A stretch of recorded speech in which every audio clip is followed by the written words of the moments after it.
ప్రశ్నించినా కూడా మాకు ఎటువంటి స్పందన అనేది గవర్నమెంట్ తరఫు నుంచి రాలేదు ఈ రోజు కూడా.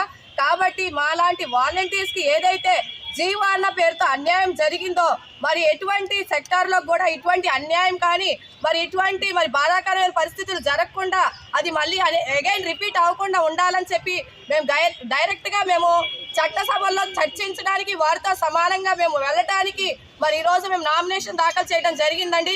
ఖచ్చితంగా మేము ఈ యొక్క నామినేషన్లో మరి మేము గెలుపు సాధించి మీతో చట్టసభల్లో ఉండి మాకు ఏదైతే జరిగిందో అన్యాయం దాన్ని మీతో మేము డైరెక్ట్గా మేము మరి సవాల్గా తీసుకోవడానికి వస్తున్నామండి.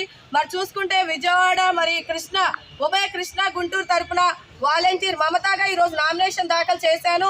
మరి గవర్నమెంట్కి ఒకటే చెప్తున్నామండి, ఇకనైనా కానీ మీరు చేసిన అన్యాయాన్ని సరిచేసుకుని మాకు ఇస్తున్న వాగ్దానాన్ని మీరు ఇవ్వగలిగితే ఇక్కడితో మేము సరే అనుకుంటాం. లేని పక్షంలో మా యొక్క ఎమ్మెల్సీ ఓటు ద్వారా వాలంటీర్ సత్తా ఏంటో మేము ఈ కూటమి ప్రభుత్వానికి చూపించడానికి చాలా అలర్ట్గా ఉన్నామని ఈ యొక్క మీడియా ద్వారా